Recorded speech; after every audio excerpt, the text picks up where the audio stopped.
आइए भक्तों, आज सुनते हैं देव उठानी एकादशी की 3 कथाएं। जानिए पूजन विधि, श्री हरि को कैसे जगाए। तो एक बार बोलिए प्रेम से विष्णु भगवान की जय, लक्ष्मी माता की जय, देव उठानी एकादशी माता की जय। कार्तिक माह के शुक्ल पक्ष की एकादशी को देव उठानी एकादशी, देव उठान एकादशी, देव उठनी 11, प्रबोधनी एकादशी आदि नामों से जाना जाता है। इस दिन श्री हरि विष्णु निद्रा से जागते हैं। तो आइए जानते हैं देव उठानी एकादशी की कथा। एक राजा के राज्य में सभी लोग एकादशी व्रत रखते थे। प्रजा तथा नौकर चाकर से लेकर पशुओं तक को एकादशी के दिन अन्न नहीं दिया जाता था। एक दिन किसी दूसरे राज्य का एक व्यक्ति राजा के पास आकर बोला, महाराज कृपा करके मुझे नौकरी पर रख ले। तब राजा ने उसने सामने एक शर्त रखी कि ठीक है, रख लेते हैं, किंतु रोज तो तुम्हें खाने को सब कुछ मिलेगा, पर एकादशी को अन्न नहीं मिलेगा। उस व्यक्ति ने उस समय हाँ कर ली, पर एकादशी के दिन जब उसे फलाहार का सामान दिया गया तो वह राजा के सामने जाकर गिड़गिड़ाने लगा, महाराज इससे मेरा पेट नहीं भरेगा, मैं भूखा ही मर जाऊंगा, मुझे अन्न दे दो। राजा ने उसे शर्त की बात याद दिलाई, पर वह अन्न छोड़ने को राजी नहीं हुआ। तब राजा ने उसे आटा, दाल, चावल आदि दिए। वह नित्य की तरह नदी पर पहुंचा और स्नान कर भोजन पकाने लगा। जब भोजन बना गया तो वह भगवान को बुलाने लगा, आओ भगवान भोजन तैयार है। उसके बुलाने पर पीताम्बर धारण किए भगवान चतुर्भुज रूप में आ पहुँचे तथा प्रेम से उसके साथ भोजन करने लगे। भोज नादि करके भगवान अंतर ध्यान हो गए। वह अपने काम पर चला गया। 15 दिन बाद अगली एकादशी को वह राजा से कहने लगा कि महाराज मुझे दुगना सामान दीजिए। उस दिन तो मैं भूखा ही रह गया। राजा के कारण पूछा तो उसने बताया कि हमारे साथ भगवान भी खाते हैं, इसीलिए हम दोनों के लिए ये सामान पूरा नहीं होता। यह सुनकर राजा को बड़ा आश्चर्य हुआ। वह बोला, मैं नहीं मान सकता है कि भगवान तुम्हारे साथ खाते हैं। मैं तो इतना व्रत रखता हूँ, पूजा करता हूँ, पर भगवान मुझे कभी दर्शन नहीं दिए। राजा की बात सुनकर वह बोला, महाराज यदि विश्वास न हो तो साथ चलकर देख लें। राजा एक पेड़ के पीछे छिपकर बैठ गया। उस व्यक्ति ने भोजन बनाया तथा भगवान को शाम तक पुकारता रहा, परंतु भगवान न आए। अंत में उसने कहा, हे भगवान यदि आप नहीं आए तो मैं नदी में कूदकर प्राण त्याग दूंगा। लेकिन भगवान नहीं आए। तब वह प्राण त्यागने के उद्देश्य से नदी की तरफ बढ़ा। प्राण त्यागने का उसका दृढ़ इरादा जान शीघ्र ही भगवान ने प्रकट होकर उसे रोक लिया और साथ बैठकर भोजन करने लगे।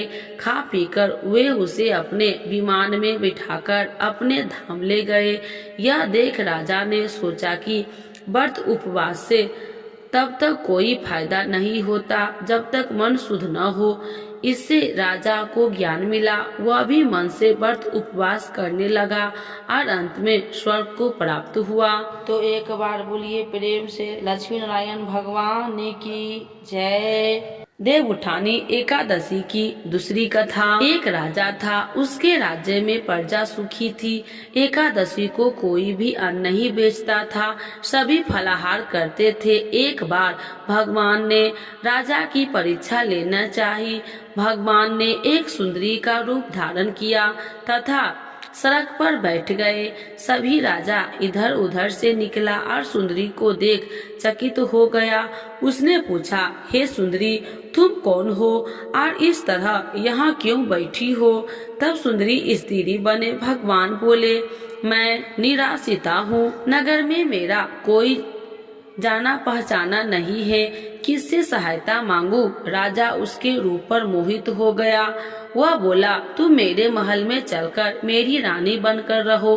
सुंदरी बोली, मैं तुम्हारी बात मानूंगी, पर तुम्हें राज्य का अधिकार मुझे सौंपना होगा। राज्य पर मेरा पूर्ण अधिकार होगा। मैं जो भी बनाऊंगी तुम्हें खाना होगा। राजा उसके रूप पर मोहित था, अतः उसने उसकी सभी शर्त स्वीकार कर ली। अगले दिन एकादशी थी। रानी ने हुक्म दिया कि बाजारों में अन्य दिनों की तरह अन्न बेचा जाए। उसने घर में मांस मछली आदि पकवाए तथा परोसकर राजा के खाने के लिए कहा। यह देखकर राजा बोला, रानी, आज एकादशी है, मैं तो केवल फलाहार ही करूँगा। तब रानी ने शर्त की याद दिलाई और बोली, या तो खाना खाओ, नहीं तो मैं बड़े राजकुमार का सिर काट लूंगी। राजा ने अपनी स्थिति बड़ी रानी से कही तो बड़ी रानी बोली, महाराज, धर्म न छोड़े बड़े राजकुमार का सिर दे दे। पुत्र तो फिर मिल जाएगा, पर धर्म नहीं मिलेगा।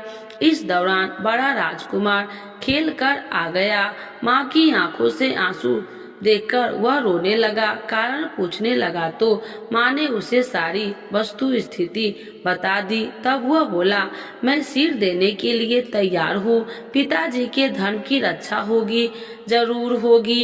राजा दुखी मन से राजकुमार का सिर देने को तैयार हुआ तो रानी के रूप से भगवान विष्णु ने प्रकट होकर असली बात बताई। राजन, तुम इस कठिन परीक्षा से पास हुए। भगवान ने प्रसन्न मन से राजा से वर मांगने को कहा तो राजा बोला, आपका दिया सब कुछ है, हमारा उद्धार करे। उसी समय वहाँ एक विमान उतरा। राजा अपना राज्य पुत्र को सौंप दिया और विमान में बैठकर परम धाम को चला गया। देव उठानी एकादशी की तीसरी प्रमुख कथा शंखाचूर नामक राक्षस की है। शंखाचूर के तीनों लोक में बहुत ही उत्पात मचाया हुआ था। तब सभी देवताओं ने आग्रह करने पर भगवान विष्णु ने उसे राक्षस से युद्ध किया और यह युद्ध कई वर्षों तक चला। युद्ध में वह असुर मारा गया और इसके बाद भगवान विष्णु विश्राम करने चले गए। कार्तिक शुक्ल पक्ष एकादशी के दिन भगवान विष्णु की निद्रा टूटी थी और सभी देवताओं ने भगवान विष्णु की पूजा की थी। शिव महापुराण के अनुसार पौराणिक समय में दैत्य का राजा दंभ हुआ करता था। वह बहुत बड़ा विष्णु भक्त था। कई सालों तक उसके यहाँ संतान नहीं होने के कारण उसने शुक्राचार्य को अपना गुरु बनाकर उनसे श्री कृष्ण मंत्र प्राप्त किया। यह मंत्र प्राप्त करके उसने पुष्कर सरोवर को में घोर तपस्या की। भगवान विष्णु उसकी तपस्या से प्रसन्न हुए और उसे संतान प्राप्ति का वरदान दे दिया। भगवान विष्णु के वरदान से राजा दंभ के यहाँ एक पुत्र ने जन्म लिया। इस पुत्र का नाम शंखचूड़ रखा गया। बड़ा होकर शंखचूड़ ने ब्रह्मा जी को प्रसन्न करने के लिए पुष्कर में घोर तपस्या की। उसकी तपस्या से प्रसन्न होकर ब्रह्मा जी ने उसे वरदान मांगने को कहा। तब शंखचूड़ ने वरदान मांगा कि वह हमेशा अजर अमर रहे, वह कोई भी देवता उसे नहीं मार पाए। ब्रह्मा जी ने उसे यह वरदान दे दिया और कहा कि यह बद्री वन जाकर धर्म ध्वजे की पुत्री तुलसी जो तपस्या कर रही है उससे विवाह कर ले। शंखचूड़ ने वैसा ही किया और तुलसी के साथ विवाह के बाद सुख पूर्वक रहने लगा। उसने अपने बल से देवताओं, असुरों, दानवों, राक्षसों, गंधर्वों, नागों, किन्नरों, मनुष्यों तथा त्रिलोकी के सभी प्राणियों पर विजय प्राप्त कर ली। तब भगवान श्री कृष्ण का परम भक्त था। शंखचूड़ अत्याचारों से सभी देवता परेशान होकर ब्रह्मा जी के पास गए और ब्रह्मा जी उन्हें भगवान विष्णु के पास ले गए। भगवान विष्णु ने कहा कि शंखचूड़ की मृत्यु भगवान शिव के त्रिशूल से ही होगी, अतः आप उनके पास जाए। भगवान शिव ने चित्ररथ नामक गण को अपना दूत बनाकर शंखचूड़ के पास भेजा। चित्ररथ ने शंखचूड़ को समझाया कि वह देवताओं को उनका राज्य लौटा दे, परंतु शंखचूड़ ने मान भगवान शिव को जब यह बात पता चली तो वे युद्ध के लिए अपनी सेना लेकर निकल पड़े। इस तरह देवता और दानवों में घमासान युद्ध हुआ, परंतु ब्रह्मा जी के वरदान के कारण शंखचूड़ को देवता नहीं हरा पाए। भगवान शिव ने शंखचूड़ की वध करने के लिए जैसे ही अपना त्रिशूल उठाया, तभी आकाशवाणी हुई कि जब तक शंखचूड़ के हाथों में श्री हरि का कवच है और उसकी पत्नी की सावित्री अखंडित है, तब तक इसका वध असंभव है। आकाशवाणी सुनकर भगवान विष्णु युद्ध में ब्रह्मा जी का रूप धारण कर शंखचूड़ के पास गए और उसे श्री हरि कवच में दान में मांग लिया। शंखचूड़ ने वह कवच बिना किसी संकोच का दान कर दिया। इसके बाद भगवान विष्णु शंखचूड़ का रूप बनाकर तुलसी के पास गए। शंखचूड़ रूपी भगवान विष्णु ने तुलसी के महल के द्वार पर जाकर अपनी विजय होने की सूचना दी। यह सुनकर तुलसी बहुत प्रसन्न हुई और प्रतिरूप में आए भगवान का पूजन किया, वह रमन किया। ऐसा करते ही तुलसी का सात्वित्व खंडित हो गया और भगवान शिव ने युद्ध में अपने त्रिशूल से शंखचूड़ का वध कर दिया। तब तुलसी जी को पता चला कि वे उनके पति नहीं है, बल्कि वे तो भगवान विष्णु है। क्रोध में आकर तुलसी ने कहा कि आपने छल पूर्वक मेरा धर्म भ्रष्ट किया है और मेरे पति को मार डाला, अतः मैं आपको श्राप देती हूँ कि पाषाण होकर धरती पर रहे। तब भगवान विष्णु ने कहा, देवी, तुम मेरे लिए भारतवर्ष में रहकर बहुत दिनों तक तपस्या कर चुकी हो। तुम्हारा यह शरीर नदी रूप में बदलकर गंडकी नामक नदी के रूप में प्रसिद्ध होगा। तुम पुष्पों में श्रेष्ठ तुलसी का वृक्ष बन जाओगी और सदा मेरे साथ रहोगी। तुम्हारे श्राप को सत्य करने के लिए मैं पाषाण शालिग्राम बनकर रहूंगा। गंडकी नदी में के तट पर मेरा वास होगा। देव प्रबोधिनी एकादशी के दिन भगवान शालिग्राम व तुलसी का विवाह संपन्न कर मांगलिक कार्यों का प्रारंभ किया जाता है। हिंदू धर्म मान्यताओं के अनुसार इस दिन तुलसी शालिग्राम विवाह करने से अपार पुण्य प्राप्त होती है। तो एक बार बोलिए प्रेम से विष्णु भगवान की जय, लक्ष्मी माता की जय, देवउठानी एकादशी माता की जय। आइए भक्तों, आज सुनते हैं देवउठानी एकादशी 2024। सोए हुए भगवान विष्णु को देवउठानी एकादशी पर कैसे जगाए, जाने सही विधि।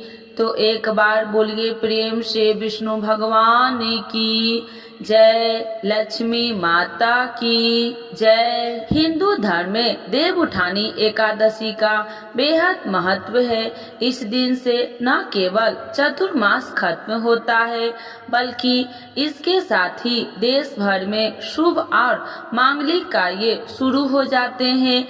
धार्मिक ग्रंथों की मान्यता के अनुसार देवउठानी एकादशी के दिन ही 4 महीने के बाद भगवान विष्णु योग निद्रा से जागते हैं और सृष्टि का कार्यभार फिर से संभालते हैं।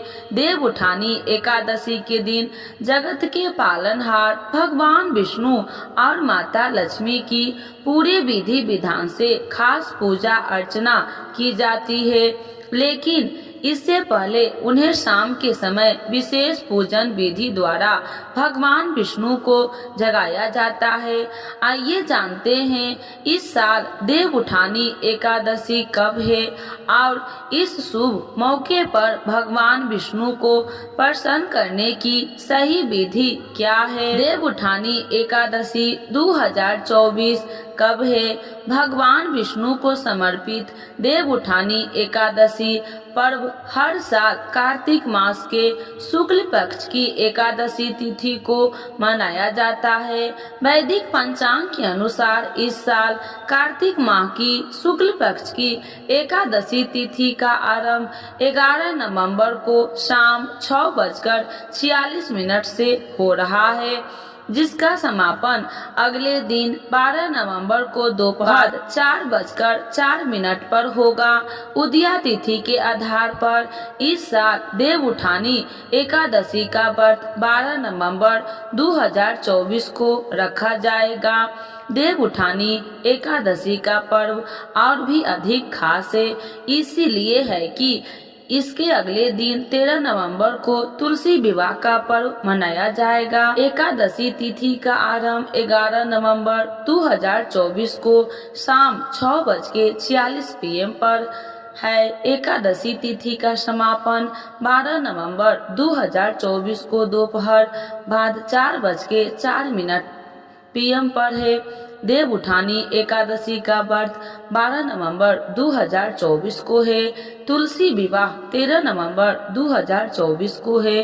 देवउठानी एकादशी भगवान विष्णु को ऐसे जगाए। देवउठानी एकादशी पर यानी 12 नवंबर को प्रदोष काल में शुभ मुहूर्त को ध्यान में रखकर भगवान विष्णु की पूजा की जाती है और उसके बाद भगवान विष्णु को योग निद्रा से जगाया जाता है। सबसे पहले भगवान विष्णु को जागने के लिए घर के आंगन में पीसे हुए चावल का घोल और चंदन से रोली अर्पण बनाए। इसके बाद उस पर पत्ते वाले 4 गहने से मंडप बनाए। इस मंडप में भगवान विष्णु के शालिग्राम रूप की पूजा करे। पूजन के क्रम में शालिग्राम को नए वस्त्र और नया जनेऊ अर्पित करे। इसके बाद इस मंत्र का भगवान विष्णु आवाहन करे, उन्हें जगाए। इसके बाद इस समय माता लक्ष्मी सहित देवी देवताओं के नियमित 11 दीपक जलाए और सभी देवी देवता की वंदना करे। विष्णु भगवान एवं लक्ष्मी माता की चालीसा। यह चालीसा सुनने से होती है धन्य धान्य में वृद्धि। तो एक बार बोलिए प्रेम से विष्णु भगवान की जय, लक्ष्मी माता की जय। श्री विष्णु चालीसा के पाठ से अच्छे पुण्य की होगी प्राप्ति, माँ लक्ष्मी भी होंगे प्रसन्न। तो एक बार बोलिए प्रेम से विष्णु भगवान की जय, लक्ष्मी माता की जय। सुनिए विनय सेवक की चितलाय, करत कुछ वरण करु दीजे ज्ञान बतलाय। नमो विष्णु भगवान खरागी, कष्ट नसावन अखिल बिहारी। प्रबल जगत में शक्ति तुम्हारी, तिरुवन फैली रही उजियारी। सुंदर रूप मनोहर सूरत, सरल स्वभाव मोहिनी मूरत। तन पर पीताम्बर अति सोहत, बैजंती माला मन मोहत। शंख चक्र कर गदा विराजे, देखत दैत्य असुर दल भाजे। सत्य धर्म मद लोभ न गाजे, काम क्रोध मद लोभ न छाजे। संत भक्त सज्जन मन रंजन, दनुज असुर दुष्टन दल गंजन। सुख उपजाए कष्ट सब भंजन, दोष मिटाए करत जन संजन। पाप काट भव सिंधु उतारन, कष्ट नसा कर भक्ति उबारन। करत अनेक रूप प्रभु धारण, केवल आप भक्ति के कारण। धरनी धनु मन तुम ही पुकारा, तब तुम रूप राम का धारा। भार उतार असुर दल मारा, रावण राधि को संघारा। आप 12 रूप बनाया, हिरण्याकश को मार गिराया। धर्म तेतन सिंधु बनाया, 14 रतन को निकलवाया। अमिलेख असुरन दुत मचाया, रूप मोहिनी आप दिखाया। देवन को अमृत पान कराया, असुरन को छवि से बहलाया। कूर्म रूप धर सिंधु मचाया, मंदाचल गिरि तुरंत उठाया। शंकर का तुम फंद छुड़ाया, भस्मासुर को रूप दिखाया। देवन को जब असुर डुबाया, कर प्रबंध उन्हें ढूंढवाया। मोहिनी बनकर खलगी मचाया, उस ही कर में भस्म कराया। असुर जलंधर अति बलदाई, शंकर से उनकी लड़ाई।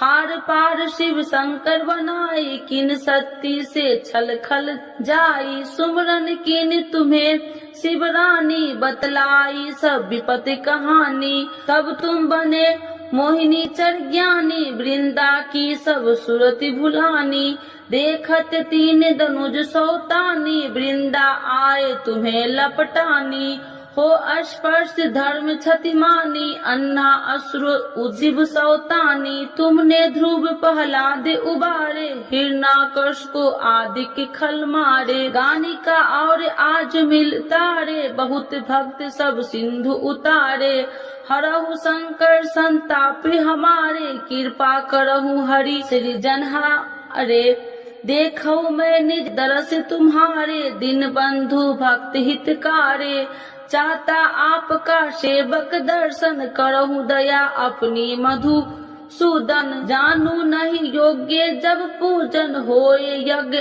स्तुति अनुमोदन, शील दया संतोष सुलक्षण, विपत्ति नहीं व्रत बोध विलक्षण, करहु आपका किस विधि पूजन, कुमति विलोक होते दुख भीषण, करहु प्रणाम कौन विधु सुमरन, कौन भांति मैं करहु समरन, सुर मुनि कहत सदा सेवकाई, हर्षित रहत परम गति पाई, दीनन दुखित नर सदा सहाई, निर्जन जान लेव अपनाई, पाप दोष संताप नसावो, भव बंधन से मुक्ति कराओ, सुत संपत्ति दे सुख उपजाओ, निज चरण का दास बनाओ, निगम सदा ये विनय सुनाबे, पढ़े सुने जो जन सुख पावे। तो एक बार बोलिए प्रेम से श्री विष्णु भगवान की जय, लक्ष्मी माता की जय। मातु लक्ष्मी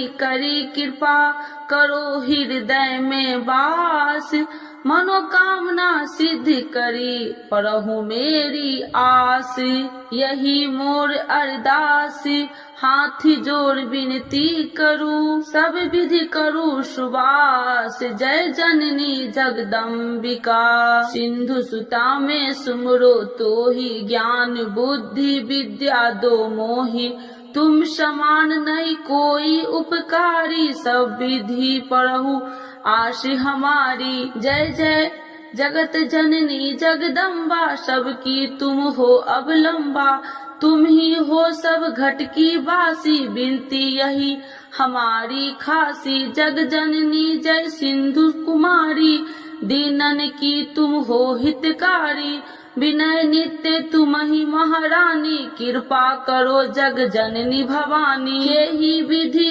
स्तुति करो तिहारी, शुद्धि लीजे अपराध विसारी, कृपा दृष्टि चित वो मम मोरी, जग जननी बिनती सुन मोरी, ज्ञान बुद्धि जय सुख की दाता, संकट हरो हमारी माता, क्षीर सिंधु जब विष्णु मथायो, 64 रतन सिंधु में पायो, 64 रतन में तुम सुखकारी, सेवा कियो प्रभु बनी दासी, जब जब जन्म जहाँ प्रभु लिन्ना, रूप बदलता सेवा किन्ना, सेम विष्णु जब नर तनुधारा, ले ही अपधिपुरी अवतारा, तब तुम प्रकट जनकपुर माही, सेवा कियो हृदय पुल काही, अपनाया तो ही अंतर्यामी, विश्व विदित त्रिभुवन की स्वामी, तुम सब प्रबल शक्ति नहीं आनी, कह लो महिमा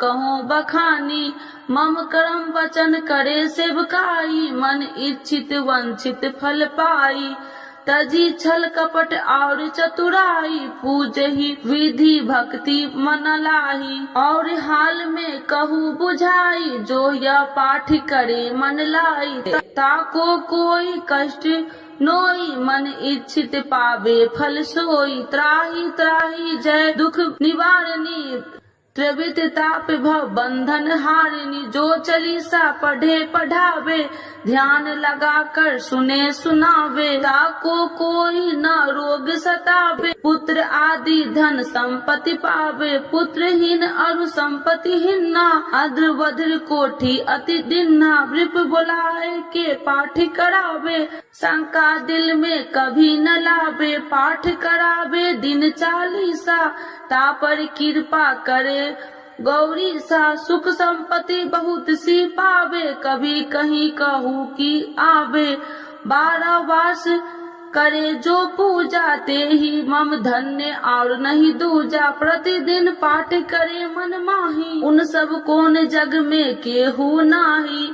बहु विधि क्या मैं करूँ बड़ाई, ले परीक्षा ध्यान लगाई। करे विश्वास करे बरतने माँ, होए सिद्धि उपजई उर प्रेमा। जय जय जय लक्ष्मी भवानी, सब में व्यापति हो गुण खानी। तुमरो तेज प्रबल जग माही, तुम सब को दयालु कहु नाही।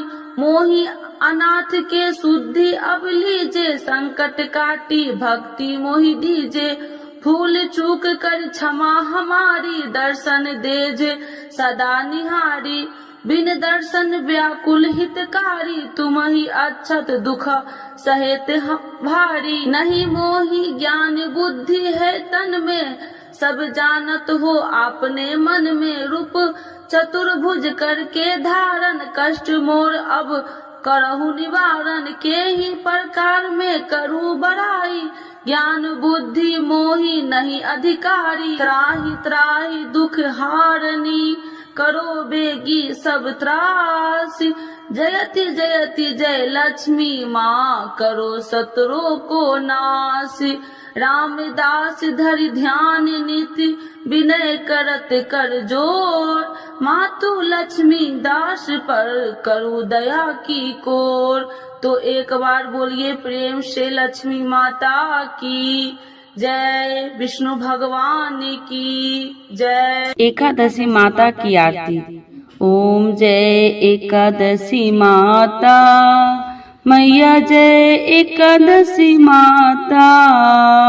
तुमको निशि दिन ध्यावती, हरि विष्णु विधाता। ओम जय एकादशी माता। उज्ज्वल से दो नैना, चार भुजाधारी। कान में कुंडल शोभित, बड़ी मुद्राधारी। ओम जय एकादशी माता। कंचन थाल विराजत, अगर कपूरी बाती। मधुर बिलोचन नैना, निशि दिन मदमाती। ओम जय एकादशी माता। मूर दैत्य को मारे, देव मुनि तारे।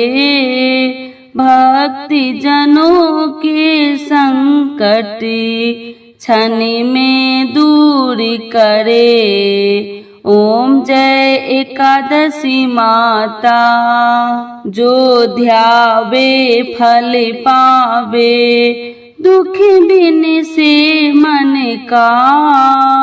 सुखी संपत्ति घर आवे, कष्ट मिटे तन का। ओम जय एकादशी माता। मात पिता तुम मेरे, शरण गहूँ मैं किसकी।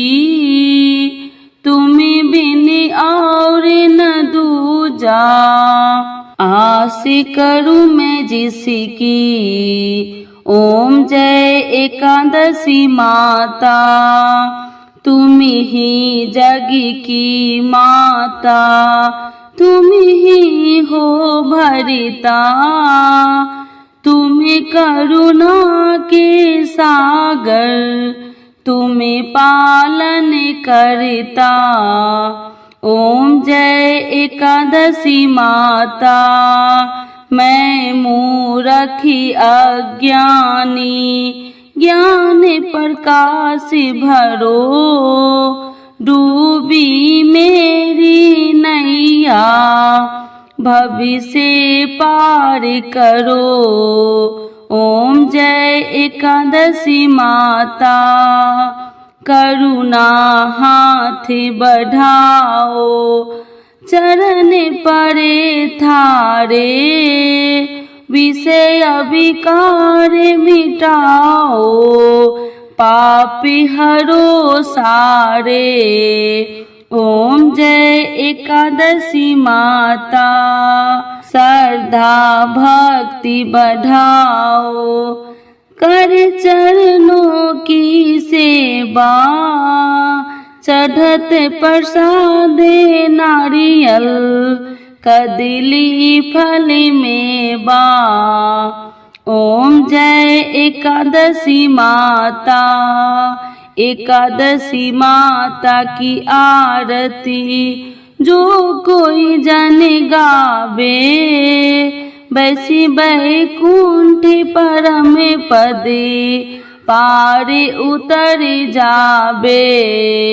ओम जय एकादशी माता, ओम जय एकादशी माता, मैया जय एकादशी माता, तुम्ही को निस दिन ध्यावते, हरि विष्णु विधाता। ओम जय एकादशी माता, मैया जय एकादशी माता। एकादशी माता की जय, विष्णु भगवान की जय, लक्ष्मी माता की जय।